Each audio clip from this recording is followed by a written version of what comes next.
हारी हुई बाजी जीते तो उसे कहते हैं बाजीगर, और जीती हुई बाजी अगर कोई हारे तो उसे कहते हैं इंडियन क्रिकेट टीम। ये तो हम डिस्कस करेंगे, लेकिन मुझे ये समझ नहीं आ रही कि पाकिस्तान टीम के अंदर हारिस रऊफ, हुसैन तलत, सलमान अली आगा, इन तीन खिलाड़ियों को लेकर किसकी पर्ची की कहानी है, और ये लोग क्यों पाकिस्तान को हर वो मैच हरवाना चाहते हैं जो पाकिस्तान जीत रहा होता है। एशिया कप के फाइनल के अंदर पाकिस्तान की टीम में सबसे अगर नाकिस कारकर्दगी किसी की है तो वो पाकिस्तान टीम के कप्तान सलमान अली आगा की है, और उन्हीं के नाकिस फैसलों की वजह से हर वो प्लेयर जिसको उन्होंने समझा ये स्टार होगा उसने पाकिस्तान टीम को मादत के साथ रगड़वाया, हरवाया।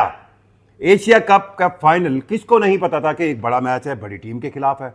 आप अगर इस मैच की स्ट्रैटेजी को देखें तो इंडिया की तरफ से जब हार्दिक पांड्या अनफिट हुए तो उनकी जगह पे उन्होंने रिंकू सिंह को खिलाया, उन्होंने अपनी बैटिंग स्ट्रेंथ बढ़ाई, उन्होंने अपनी सिर्फ उस स्ट्रेंथ को बढ़ाया जो ऑलरेडी बड़ी ज्यादा थी। यानी इंडियन टीम हमेशा बैटिंग स्ट्रेंथ पर खेलती है, और पाकिस्तान जिसके पास बैटिंग की स्ट्रेंथ ही नहीं है, उन्होंने एक बॉलिंग ऑलराउंडर हुसैन तलत को रखा और उसकी परफॉर्मेंस और उससे बॉलिंग भी नहीं करवाई। हर कोई पीट रहा था कि यार हसन नवाज डिजर्व करता है, हसन नवाज डिजर्व करता है, किसी ने उस पर तवज्जो नहीं दी। और फिर दूसरी चीज, जब पाकिस्तान ने बैटिंग शुरू की, एक अच्छा स्टार्ट मिल गया, उस अच्छे स्टार्ट के बाद सबसे अहम तरीन जिम्मेदारी सलमान अली आगा की थी।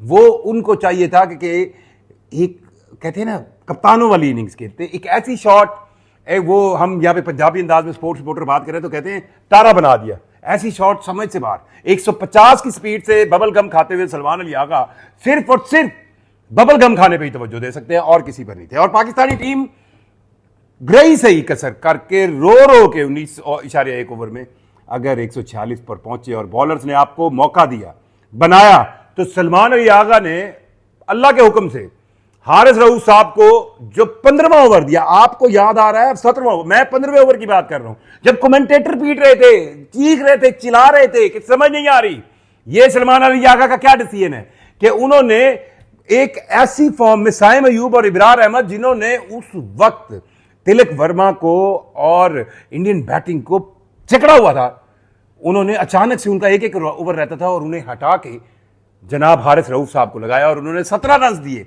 यानी इंडियन बैटिंग को प्रेशर से बाहर निकाला। और फिर अगला ओवर इब्रार को दे दिया एंड तब्दील करके, यानी एक स्पिनर जो 3 ओवर अपने एक एंड से कर रहा है और चौथा ओवर आप दूसरे एंड से दे रहे हैं और आप तस्लीम कर रहे हैं आपसे गलती हुई है। कप्तानी के जेनेटिक्स होना सलमान अली आगा में बहुत दूर के नजर आ रहे हैं। अब हारिस रऊफ साहब की बात करें, आप इनसे इशारे करवा लें, जितने मर्जी इशारे करवा लें, और यार कि वो फुल टॉस डिलीवरी जो 17वें ओवर में उन्होंने दी, जिसके आखिरी बॉल पर जो उनको छक्का लगा, उसका जिम्मेवार कौन है, कौन देगा उसका जवाब? कोई भी नहीं पूछेगा। और कमाल ऐसा हुआ है कि इस पाकिस्तान की इंडिया की लड़ाई के अंदर, मोहसिन नकवी साहब के स्टैंड के अंदर, हम ये बात भूल गए कि इन 3 इतवारों का, 3 संडेज का जवाब कौन देगा। इस पूरी कौम को 3 इतवार के रोज आपने जकड़ कर रखा और एंड पर कहानी क्या मिली? हार गए, हार गए, हार गए। इसका कोई जवाब नहीं दे रहा। हारिस रऊफ साहब, आप बहुत अच्छे बॉलर बन सकते हैं अगर आपकी तवज्जो सिर्फ बॉलिंग पर हो। अब जब आप साइड, लेफ्ट, राइट अपने दिमाग को एंगेज करते हैं तो फिर रिजल्ट यही निकलता है। जहां तक अगर बात करें इंडियन टीम की, तो उनके लिए तो मैं वही जो शुरू में बात की थी कि अगर आप हारी हुई बाजी जीत जाओ तो बाजीगर, और जीती हुई बाजी हार जाओ तो इंडियन क्रिकेट टीम। क्या ही भले अच्छा होता। मतलब आप, मुझे यूं लगता है कि इंडियन क्रिकेट टीम के साथ साजिश होगी या हाथ हो गया। आप पाकिस्तान को हरा रहे हैं, आप फाइनल के अंदर पाकिस्तान को हरा रहे हैं, और अगर पाकिस्तान क्रिकेट बोर्ड का चेयरमैन जो कि सदर है एशियन क्रिकेट काउंसिल का, उसके हाथ से आप ट्रॉफी लें तो कितना मजा आता है।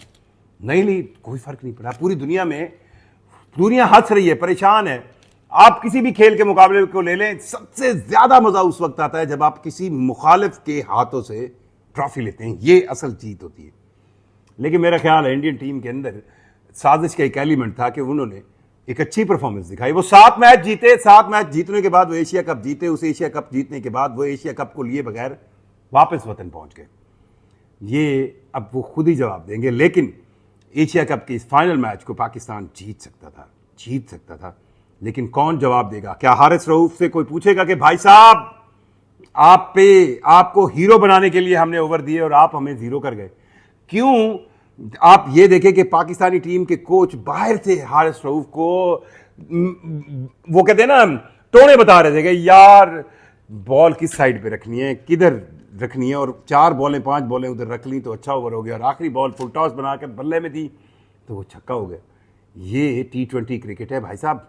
आप एक बॉल भी छोड़ेंगे, और फिर हुसैन तलत ने जो कैच छोड़ा, और हुसैन तलत से फिर बॉलिंग क्यों नहीं करवाई गई, ये सवाल बड़ा बड़ा अहम है कि अगर आपने उसको बॉलिंग ऑलराउंडर सेंस में रखा था तो फिर उसकी बारी क्यों नहीं आई आपके पास बॉलिंग में। एक जीता हुआ मैच पाकिस्तान ने बैटिंग की सेंस में भी जीता हुआ मैच था। एक वक्त ऐसा था कि पाकिस्तान लग रहा था कि 180 रन स्कोर करेगा, और अगर फरमान अली आगा बतौर बैटर एक अच्छे अंदाज के अंदर विकेट के ऊपर स्टे करते तो ये हो जाना था। और फिर पाकिस्तानी बॉलर शाहीन शाह आफरीदी की आप तारीफ करें कि किस तरह का उन्होंने स्पेल किया, और फ़हीम अशरफ की बॉलिंग बिल्कुल उन्होंने साबित किया कि वो वाकई बड़े मैच के बॉलर हैं। लेकिन हारिस रऊफ आपने हमेशा साबित किया आप बड़े मैच के बॉलर नहीं हो, आपको पाकिस्तान सुपर लीग इधर उधर लीगों शीगों में और फिर थोड़ी सी एक्टिंग करवानी तो आप बहुत ज़्यादा अच्छे हैं। और सलमान अली आगा की कप्तानी के हवाले से उनके अंदर अभी तक तो कोई कप्तानी वाला एक जेस्चर नज़र नहीं आया जिसमें आप कहें ना वो कप्तानी की सोच, वो कनिंग सोच जो कप्तान क्रिकेट के अंदर आप और मेरे जैसे दिमागों से आगे दीवार के पीछे देख रहा होता है, वो नज़र नहीं है। अपनी राय से ज़रूर आगाह कीजिएगा। मुझे जुल्फ़िकार शेख को इजाज़त दीजिए। अल्लाह हाफ़िज़।